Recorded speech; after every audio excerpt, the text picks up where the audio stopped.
নমস্কাৰ শিক্ষাৰ্থীসকল, আজিৰ এই পাঠদানলৈ মই প্ৰিন্স ফুকনে তোমালোক সকলোকে স্বাগতম জনাইছোঁ। ছাত্ৰ-ছাত্ৰীসকল, আজিৰ পাঠদানত এই ভিডিঅ'টিৰ জৰিয়তে মই তোমালোকক বৰ্ণ বিশ্লেষণ আৰু যুক্তাক্ষৰ সম্পৰ্কে কিছু কথা আলোচনা কৰিম আৰু মই আশা ৰাখিছোঁ ভিডিঅ'টো তোমালোকে শেষলৈকে মনোযোগেৰে চাবা আৰু বুজিবলৈ চেষ্টা কৰিবা। তোমালোকে ইতিমধ্যে শব্দ আৰু বাক্য সম্পৰ্কে জানি আহিছা। কেইবাটাও বৰ্ণ লগ লাগি বা কেইবাটাও আখৰ লগ লাগি অৰ্থ প্ৰকাশ কৰিলে তাকে কোৱা হয় শব্দ। আৰু তেনেধৰণৰ কেইবাটাও শব্দ লগ লাগি একোটা বাক্য গঠন হয় আৰু তোমালোকে বাক্য গঠন কৰিবও জানা। উদাহৰণস্বৰূপে আজি মই তোমালোকক এটা বাক্য লৈ আহিছোঁ তোমালোকলৈ, যে বাক্যটো হৈছে তোমাৰ ভালনে? দুটা শব্দৰ এটা বাক্য। চোৱা, বৰ্ডখনত যে প্ৰথমে লিখিলোঁ তোমাৰ ভালনে, তাত দুটা শব্দ পালোঁ আমি। শব্দ দুটা কি? তোমাৰ আৰু ভালনে। এতিয়া শব্দ দুটা আখৰলৈ ভাঙো আহা। তোমালোকে জানাই যে শব্দ হ'বলৈ হ'লে আখৰ গোট হৈ এটা অৰ্থ প্ৰকাশ কৰিব লাগিব, সেয়াই হৈছে শব্দ। গতিকে আমি দুটা শব্দ যিহেতু পালোঁ উদাহৰণৰ বাক্যটোৰ পৰা, কি কি শব্দ পাইছিলোঁ? তোমাৰ আৰু ভালনে। এতিয়া তোমাৰ শব্দটো মই এইদৰে যোগ চিন দি ভাঙি দেখুৱাইছোঁ। দন্ত্য ত যোগ উ যোগ ম যোগ আ যোগ ৰ, তোমাৰ। এতিয়া দ্বিতীয় শব্দটো চোৱা, ভালনে। ভ যোগ আ যোগ ল যোগ দন্ত্য ন যোগ এ। এতিয়া এই যে মই তোমালোকক প্ৰত্যেকটো আখৰ বা বৰ্ণকে ভাগ ভাগ কৰি যোগ চিহ্নৰ অন্তত যোগ কৰি কৰি দেখুৱালোঁ, এয়াই হৈছে বৰ্ণ বিশ্লেষণ। বৰ্ণ বিশ্লেষণ সম্পৰ্কে তোমালোকে ইতিমধ্যে আগৰ শ্ৰেণীত পায়ে আহিছা। তথাপি তোমালোকে মনত ৰাখিবা, বৰ্ণ বিশ্লেষণক বৰ্ণবিন্যাস বা নামখৰি ভঙা বুলিও কোৱা হয়। আন দুটা শব্দৰ বৰ্ণবিন্যাস কৰি দেখুৱাইছোঁ, চোৱাচোন। এই দুটা শব্দ মই বাক্যটোত লিখা শব্দ নহয়, দুটা অন্য শব্দ মই লৈ আহিছোঁ। ইয়াত আছে মগ্ন আৰু ভক্ত। মগ্ন শব্দটোত চোৱাচোন, ই প্ৰথম বৰ্ণটো বা প্ৰথম আখৰটো ম, কিন্তু দ্বিতীয় আখৰটো অকণমান অন্য ধৰণৰ লাগিছেনে? গ আৰু দন্ত্য ন, দুটা আখৰ যোগ হৈ এটা আখৰ হৈছে।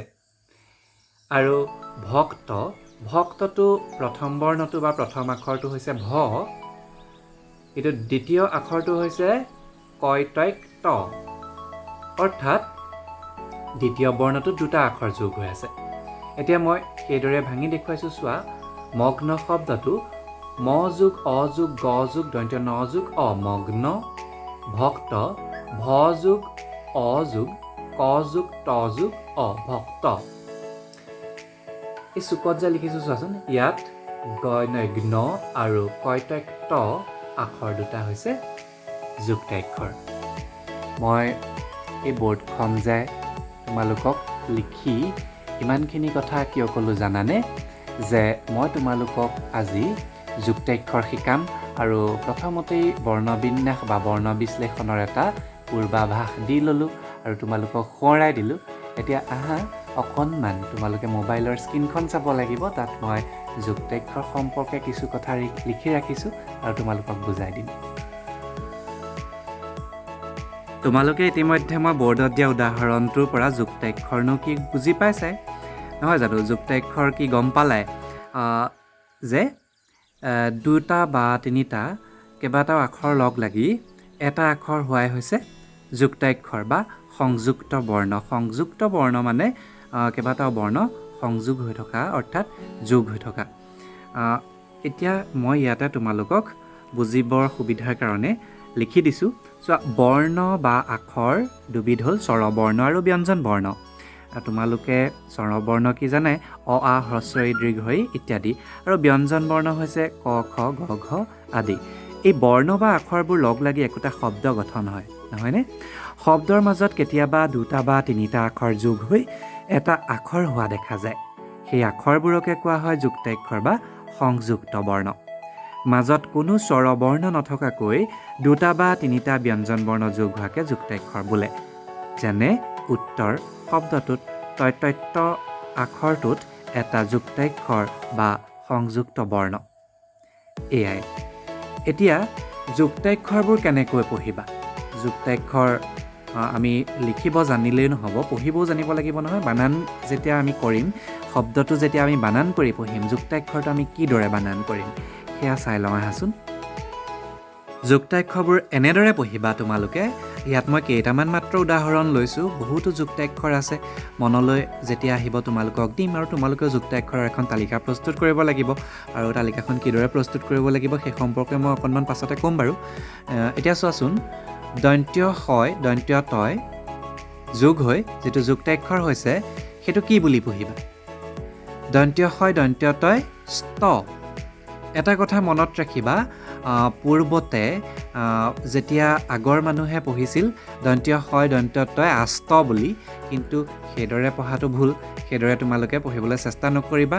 মই কৈছোঁ শুনা, দন্ত্য হয় দন্ত্য তয় ষ্ট, দন্ত্য হয় কয় স্ক, মূৰ্ধন্য হয় মূৰ্ধন্য নয় স্ন, পয় দন্ত্য তয় ত, দন্ত্য নয় দন্ত্য ধয় ধ, দন্ত্য নয় দন্ত্য তয় ত, দন্ত্য নয় দন্ত্য দয় দ, ৰয় অন্তস্থ জয় জ, মূৰ্ধন্য নয় য়য় ন্য, মূৰ্ধন্য হয় মূৰ্ধন্য তয় ষ্ট। এতিয়া চোৱা, যুক্তাক্ষৰ তোমালোকে কেনেকৈ ভাঙি দেখুৱাবা।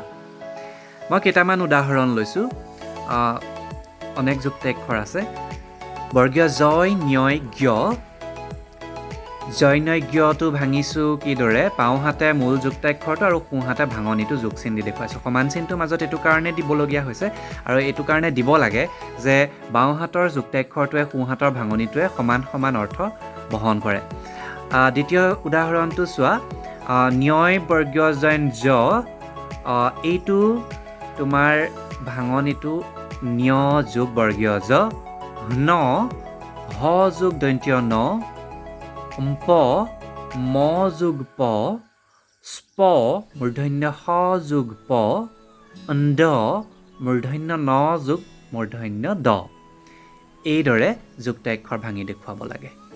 কেতিয়াবা পৰীক্ষাত তোমালোকৰ যুক্তাক্ষৰ ভাঙি সেই যুক্তাক্ষৰটো ব্যৱহাৰ কৰি শব্দ লিখিবলৈ আহে, তেতিয়া কিদৰে লিখিবা? মই এখন তালিকা প্ৰস্তুত কৰিছোঁ। তালিকাখন তোমালোকে পৰীক্ষা তালিকাৰ দৰে নিলিখিলেও হ'ব। মই তোমালোকক বুজাবৰ সুবিধাৰ কাৰণে তালিকাখন প্ৰস্তুত কৰিছোঁ। চোৱাচোন, মই তিনিটা শাৰীত যুক্তাক্ষৰ প্ৰথমতে বাওঁহাতে দেখিছা, মাজত আছে যুক্তাক্ষৰটোৰ ভাঙনি বা বৰ্ণবিন্যাস, আৰু শব্দত যুক্তাক্ষৰটো ব্যৱহাৰ কিদৰে হয়। মই কেইটামান ইয়াতো উদাহৰণ লৈছোঁ। ক্ষটো এটা যুক্তাক্ষৰ, ক যোগ মূৰ্ধন্য স, এয়া ভাঙনি কৰিছোঁ। আৰু শব্দ কেইটামান হ'ব ক্ষমা, ক্ষয়, নক্ষত্ৰ আদি। শব্দ অনেক ওলাব, তোমালোকে ভাবিবা। ছ ন্য যোগ দ্বিতীয় ছ, শব্দ হ'ব বাঞ্ছা, বাঞ্ছনীয় আদি। ম হ যোগ ম, ব্ৰহ্মাণ্ড, ব্ৰহ্মপুত্ৰ আদি শব্দ। ছ ন্য যোগ প্ৰথম ছ, শব্দ কেইটামান লিখিছোঁ বঞ্চিত, অঞ্চল, প্ৰবঞ্চনা আদি। ত দন্ত্য ন যোগ দন্ত্য ত, শব্দ হ'ব অন্ত, অনন্ত, বসন্ত আদি। তাৰ পাছত এই তলৰ যুক্তাক্ষৰকেইটা অকণমান তোমালোকে মন কৰিছানে? অকণমান ভিন্নতা দেখিছানে? ওপৰৰ যুক্তাক্ষৰকেইটাত দুটা বৰ্ণ যোগ হৈছিলে, ইয়াত তিনিটা বৰ্ণ যোগ হৈছে। চোৱা, ৰন্ধ্ৰ, অন্ধ্ৰপ্ৰদেশ আদি শব্দত আমি যিটো যুক্তাক্ষৰ পাওঁ তাত তিনিটা আখৰ লগ হৈ পেলাই যুক্তাক্ষৰটো হৈছে দন্ত্য ন যোগ দন্ত্য ধ যোগ ৰ, ধ্ৰ। উচ্চাৰণ সেইদৰে হ'ব, যেনেকৈ ৰন্ধ্ৰ, অন্ধ্ৰপ্ৰদেশ আদি।